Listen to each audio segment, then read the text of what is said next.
तो पटना के रुपेश हत्याकांड के तीसरे दिन भी पुलिस के हाथ अब तक खाली हैं। पुलिस सीसीटीवी फुटेज खंगाल रही है, लेकिन कोई बड़ा सुराग हाथ नहीं लगा है। इसी बीच सीएम ने डीजीपी से बात कर अपराधियों को जल्द गिरफ्तार करने का निर्देश भी दिया है।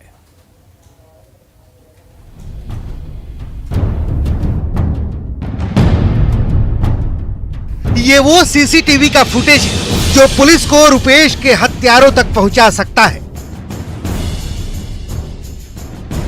सीसीटीवी का ये फुटेज उस वक्त का है जब रुपेश एयरपोर्ट से घर जा रहे थे।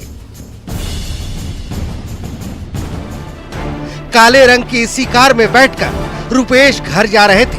तभी शास्त्री नगर थाना क्षेत्र के पुनाई चक में उनके अपार्टमेंट के सामने ही ताबड़तोड़ फायरिंग कर हत्यारों ने उन्हें मौत के घाट उतार दिया।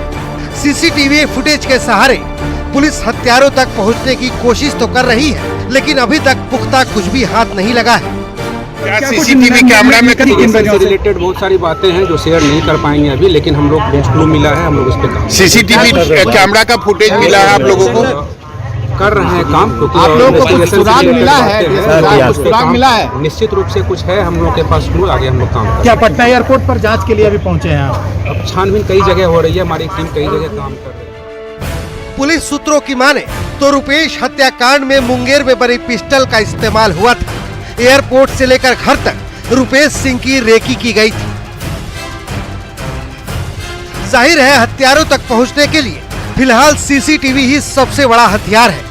एयरपोर्ट से लेकर शास्त्री नगर तक लगे हुए सीसीटीवी फुटेज खंगाले जा रहे हैं, लेकिन सबसे बड़ी चुनौती ये है कि जिस पुनाई चक चौक से रुपेश के घर का रास्ता जाता है, उस चौक के आसपास कोई भी सीसीटीवी कैमरा नहीं लगा हुआ था। सड़क है जो रुपेश सिंह के घर जाती है, लेकिन सबसे चौंकाने वाली बात है कि इस चौराहे पर किसी भी बिल्डिंग पर कहीं पे अगर आप देख लें पॉल पे, तो कहीं पे सीसीटीवी कैमरा जो है वो नहीं लगा हुआ है। ये एक बड़ा सवाल खड़ा करता है कि पुनाई चक चौराहे पर जहां पे दुर्घटना हुई है, जो जाने का रास्ता है, यही मुख्य सड़क से जो है वो अपराधी गए होंगे, या फिर रुपेश सिंह का आने का जो पूरा जो रास्ता है वो यही है, लेकिन यहाँ पे एक भी सीसीटीवी कैमरा जो है वो नहीं लगा हुआ है। राजधानी पटना में सरेशाम हुए हत्याकांड ने हड़कंप मचा दिया है। कानून व्यवस्था एक बार फिर कटघरे में है, लिहाजा सीएम नीतीश कुमार भी एक्शन में आ चुके हैं। उन्होंने खुद डीजीपी से मामले की जानकारी ली है और हत्यारों को जल्द गिरफ्तार करने के निर्देश दिए हैं। न्यूज़ 18 के लिए पटना से संजय कुमार के साथ रवि एस नारायण की रिपोर्ट। तो देखिए, रुपेश हत्याकांड में पुलिस के हाथ अब तक खाली है, लेकिन अब तक इससे जुड़े कई खुलासे हो रहे हैं। सूत्रों की माने तो रुपेश हत्याकांड में मुंगेर में बनी पिस्टल का इस्तेमाल हुआ था। सूत्र के हवाले से खबर हम आपको बता रहे हैं। इसके अलावा एयरपोर्ट से लेकर घर तक रुपेश की रेकी भी की गई थी। शूटर जानता था कि पुनाई चक के पास कोई कैमरा नहीं लगा हुआ है, अपार्टमेंट का सीसीटीवी कैमरा काम नहीं कर रहा है, और अपराधी ये भी जानते थे कि अपार्टमेंट के आगे रास्ता बंद है। देखिए, वारदात में किसी ने लाइनर की भूमिका निभाई थी, ये बात से इनकार नहीं कर सकते हैं, और लाइनर ने इस समय की जानकारी शेयर भी की थी। अपार्टमेंट का गार्ड भी घटना के वक्त वहां से गायब था। ये कई चौंकाने वाली जानकारी भी सामने आई। और रवि एस नारायण हमारे सहयोगी हमारे साथ सीधे जुड़े हुए हैं, सीधे उनका रुख करते हैं। रवि, 3 दिन हो गए हैं, लेकिन अब तक पुलिस के हाथ खाली हैं। हालांकि डीएसपी कह रहे हैं कि कुछ सुराग हाथ लगा है, लेकिन अब तक ऐसा लग नहीं रहा है कि अब कोई सुराग हाथ लगा है। क्या कुछ और अपडेट आपके पास है?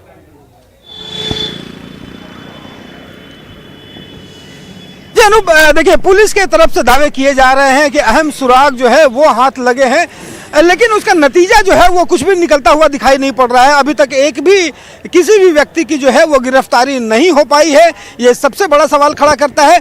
और आपको बता दूं कि पुलिस जिस ढंग से हत्याकांड होने के बाद लगातार कोशिश कर रही है, अहम सबूत जुटाने की कोशिश कर रही है, जिसके तहत एयरपोर्ट से लेकर के रुपेश सिंह के घर तक तमाम सीसीटीवी कैमरे के जो फुटेज है उन्होंने संभाले थे। लेकिन जो सूत्र की पुलिस सूत्रों की जानकारी मिल रही है कि जिस दिन रुपेश सिंह एयरपोर्ट से निकल करके अपने आवास तक आए, उस पे जो अपराधी हैं वो पीछा कर रहे थे, लगातार लाइनर की भूमिका निभा रहे थे। कहा जा रहा है कि पल्सर गाड़ी पे सवार थे जो एयरपोर्ट के आगे दिखाई पड़ा है, और अगर पुनाई चक की बात करें तो पुनाई चक के रास्ते में भी 2-3 लोग जो है संदिग्ध दिखाई पड़े हैं।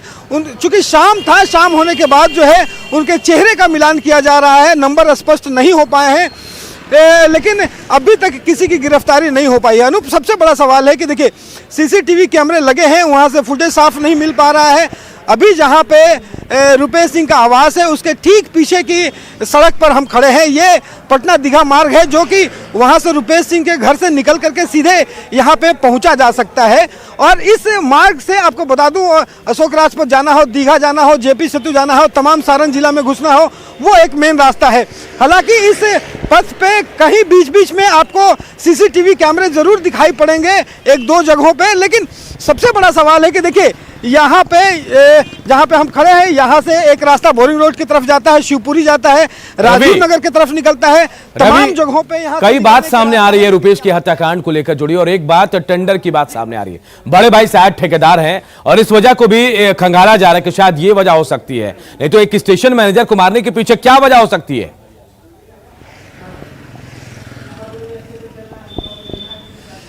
पुलिस के पास कई सवाल है जिसका सीधा जवाब अभी तक मिलना मुश्किल हुआ है कि आखिर हत्या की मुख्य वजह जो है वो क्या है। क्या कोई व्यक्तिगत कारण रहा है, या फिर राजनीतिक कोई साजिश रही है, या फिर जो भाई का एंगल है, जो भी ठेकेदारी करते थे उनका संबंध बताया जाता है, राजनीतिक दलों से भी बताया जाता है, और उस टेंडर को लेकर के भी अदावत की बात सामने आ रही है। क्या वो जो टेंडर लेते थे उसके कारण किसी से दुश्मनी थी? इन सारे बातों पर पुलिस जो है तहकीकात कर रही है, लेकिन अभी तक जितना पूछताछ हुई है अनूप, उसमें कुछ भी साफ नजर नहीं आ रहा है और कुछ भी पुख्ता तरह से निकल करके सामने नहीं आया है। जी रवि, मुख्यमंत्री गंभीर है ऐसा कहा जा रहा है, सख्ती भी बरतने की बात कही है मुख्यमंत्री ने, लेकिन इससे पहले भी कई बैठकें मुख्यमंत्री कर चुके हैं, लॉ एंड ऑर्डर की समीक्षा कर चुके हैं, लेकिन वही सिफर रहता है, नतीजा बिल्कुल सिफर रहता है। कल ऐसा ही हुआ है रुपेश हत्याकांड में भी, कल सख्ती बरती है और डीजीपी को आदेश दिया गया है कि वो भी जल्द से जल्द हत्यारों तक पहुंचे। क्या इसका असर होता दिख रहा है?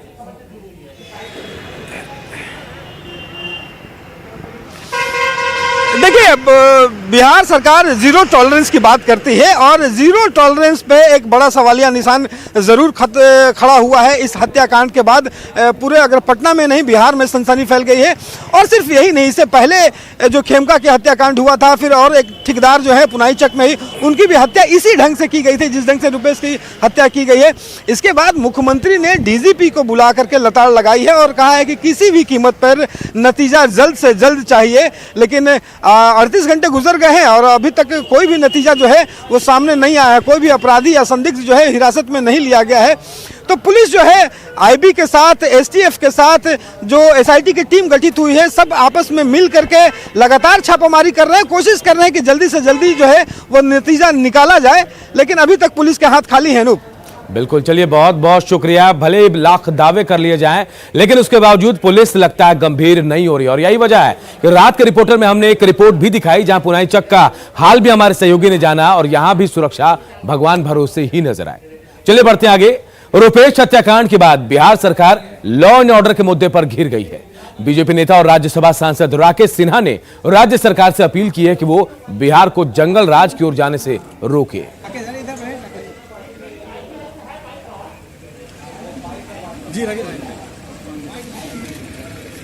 सभी लोग बैठ जाइए।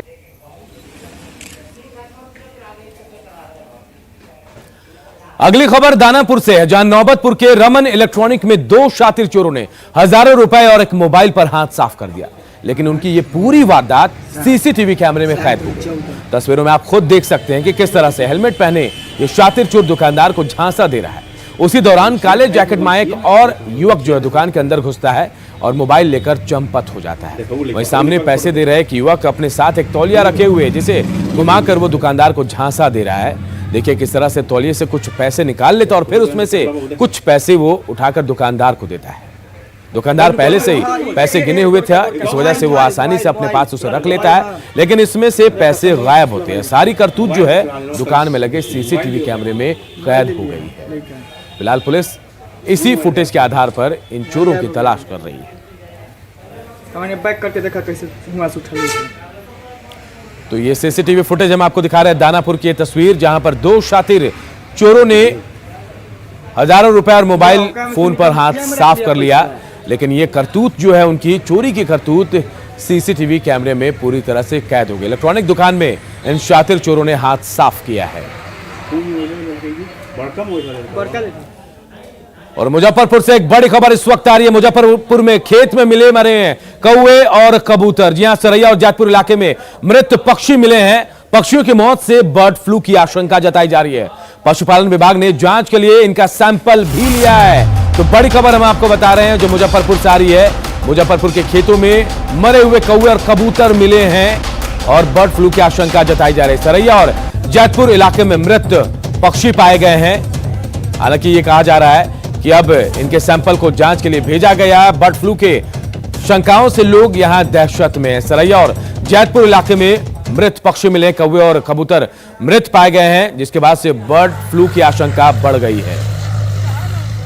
और सुधीर हमारे सहयोगी हमारे साथ इसी खबर पर सीधे जुड़े हुए हैं। सुधीर, क्या कुछ अब तक अपडेट है? जो पक्षी है वो मृत पाए गए हैं, उसके बाद विभाग क्या कह रहा है? विभाग तो अभी भी इस बात का ही दावा कर रहा है कि इनकी जो मौत है वह बर्ड फ्लू की वजह से नहीं है, क्योंकि बर्ड फ्लू के कुछ सिम्टम्स होते हैं जो उनके डेड बॉडी होते हैं, उनके ऊपर कुछ चकत्ते पाए जाते हैं या फिर कुछ डिकम्पोजिशन काइंड ऑफ। सुधीर, आज तक आवाज पहुंच पा रही है? लगता है सुधीर से संपर्क नहीं हो पा रहा है, लेकिन देखिए हम तस्वीरें भी आपको दिखा रहे हैं। मुजफ्फरपुर के सरैया और जैतपुर की तस्वीरें हैं जहां पर बर्ड फ्लू की आशंका देखी जा रही है। कई पक्षी मृत पाए गए हैं, कबूतर और कौवे मृत पाए गए हैं और अब इनके सैंपल को जांच के लिए भेजा गया है।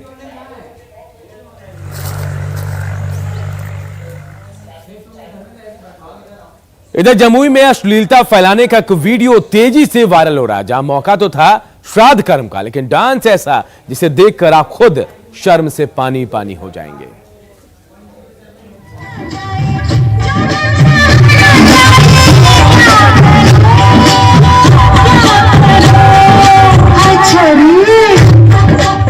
जमुई के मनियड्डा गांव के ये मंजर सोचने पर मजबूर करता है कि आखिर जिस देश में महिला सशक्तिकरण की बातें होती है, जहां बड़े बड़े दावे किए जाते हैं, उस देश में खुलेआम महिलाओं के अर्धनग्न जिस्म का न केवल प्रदर्शन करवाया जाता है, बल्कि अश्लीलता की हदें भारी भीड़ के सामने लांघी जाती है।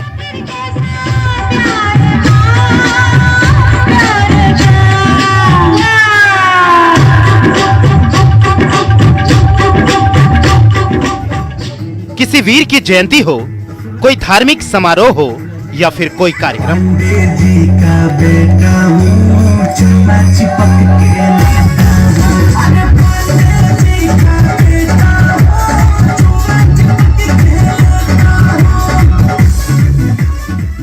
कई बार ऐसी खबरें सामने आ चुकी है। जमुई में भी यही हो रहा है। अश्लील नृत्य के साथ अश्लील हरकतों का तड़का लोगों को जरूर भा रहा है, लेकिन अपनी मादकता से उनके अंदर जो जहर घोला जा रहा है, शायद इस बात की खबर दर्शकों को नहीं।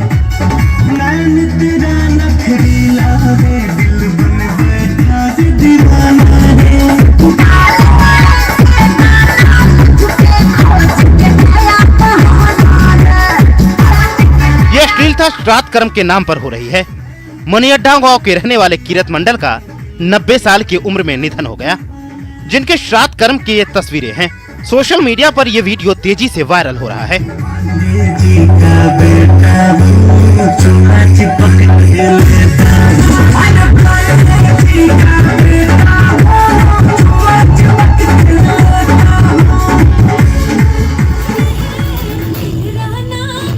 न्यूज़ 18 इस वीडियो की पुष्टि तो नहीं करता, लेकिन लोगों की भीड़ ये जरूर बता रही है कि वो ऐसे कार्यक्रम से खुश हैं। प्रशासन और सरकार चाहे लाख कोशिश कर ले, लेकिन इस सब पर लगाम तभी लगाई जा सकती है जब जनता सजग होगी।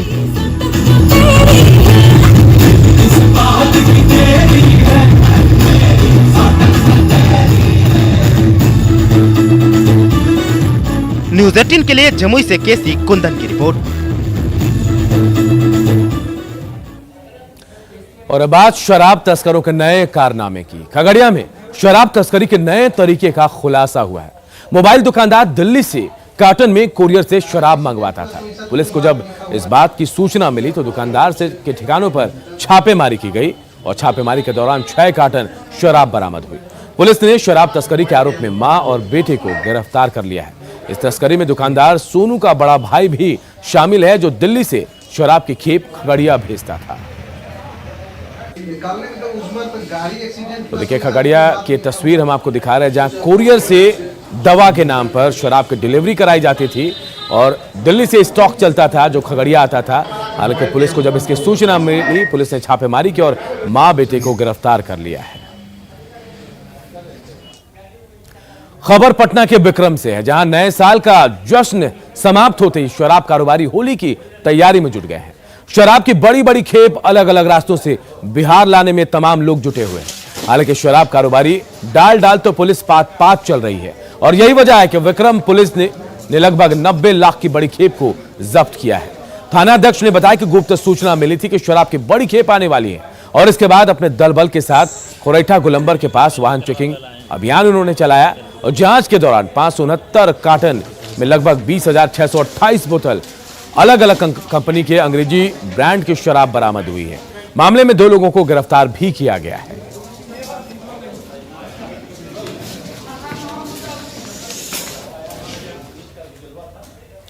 इधर कटिहार में गिरफ्तार 5 अफगानी नागरिकों के मामले में न्यूज 18 बड़ा खुलासा कर रहा है। गिरफ्तार 5 अफगानी नागरिकों में से एक शेरगुल का न्यूज 18 को ऐसा दस्तावेज हाथ लगाया जो कई तरह के सवाल खड़े कर रहा है। न्यूज 18 के पास शेरगुल का जो दस्तावेज है वो है LIC ऑफ इंडिया की पॉलिसी। जी हां, शेरगुल की एक LIC की पॉलिसी जो नंबर है वो हम आपको बता रहे हैं 5240522449। न्यूज 18 के हाथ जो रसीद लगी है उसके मुताबिक शेरगुल ने 28 नवंबर 2007 को कटिहार में यह पॉलिसी खुलवाई थी जो 2027 में मैच्योर होने वाली थी। हालांकि 2016 के बाद ये पॉलिसी नॉन ऑपरेटिंग मोड में है। इसमें दिया गया पता असम के गुवाहाटी का है। कटिहार LIC ऑफ इंडिया के शाखा प्रबंधक से जब सवाल किए गए तो उन्होंने कहा कि किसी भी विदेशी नागरिक को LIC ऑफ इंडिया की पॉलिसी लेने की अनुमति नहीं है और अगर ऐसा हुआ है तो जरूर फर्जी कागजात के आधार पर हुआ होगा और इसकी जांच कराई भी जाएगी। इसके बारे में तो जानकारी नहीं है मेरे पास कि उनकी कोई पॉलिसी थी और हमारे पास कोई सरकार के तरफ से भी कोई सूचना नहीं आई है कि उनका LIC का पॉलिसी था। अगर और विदेशी नागरिक अगर था, हमारा सिटीजन नहीं, तो बीमा वो नहीं ले सकता है। लेकिन अगर लिया होगा, अगर थोड़ी देर के लिए हम मान भी लेते हैं उनकी कोई पॉलिसी यहाँ पर थी, तो उन्होंने फोर्ज डॉक्यूमेंट्स के आधार पे ही हमारे यहाँ 5 विदेशी नागरिकों के गिरफ्तारी के मामले में अब तक का एक सबसे बड़ा खुलासा न्यूज 18 के हाथ लगा है। ये बताया जा रहा है ये 5 विदेशी नागरिकों में एक का LIC पॉलिसी भी था, जो ये कागज बताता है कि किस तरह से मनी लॉन्ड्रिंग के ये पूरा खेल को रचने के लिए ये विदेशी नागरिक अपने आप को भारतीय साबित करने की कोशिश कर रहा था। हालांकि LIC ऑफ इंडिया के जो नियम है उसके आधार पर माने तो किसी भी तरह से कोई भी विदेशी नागरिक भारतीय LIC की पॉलिसी नहीं ले सकता है। हालांकि कैसे ये हुआ और किस तरह से ये पूरा षड्यंत्र रचा गया इसकी जांच तो निश्चित तौर पर होगी।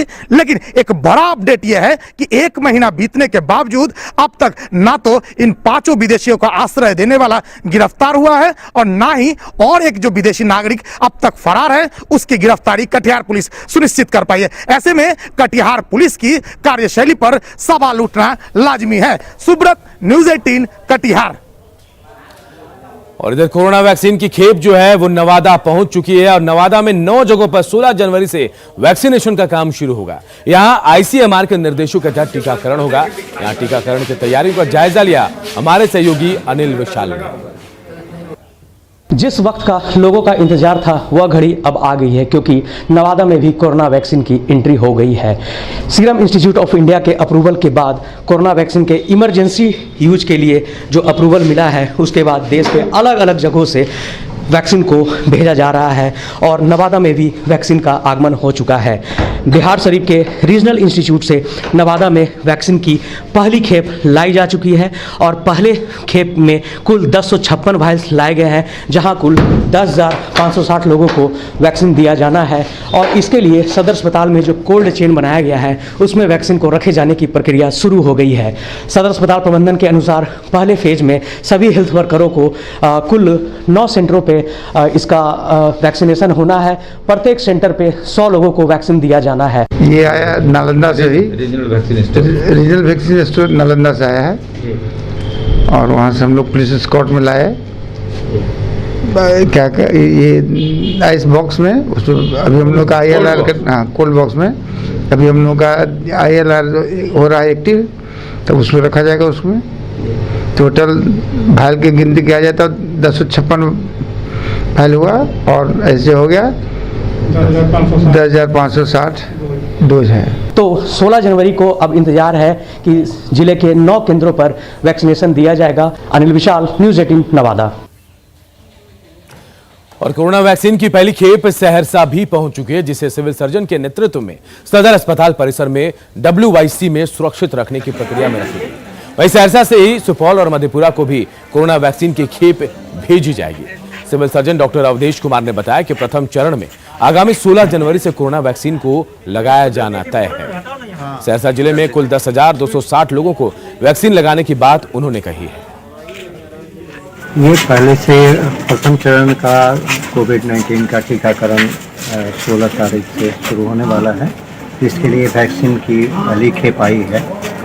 और इसमें जितने भी हेल्थ वर्कर्स हैं, जिसमें डॉक्टर्स हैं, पैरामेडिक्स हैं, उसके अलावा आंगनबाड़ी सेविका, आशा, इन सभी को, जिन लोगों का पहले से पोर्टल पर एंट्री हो चुका।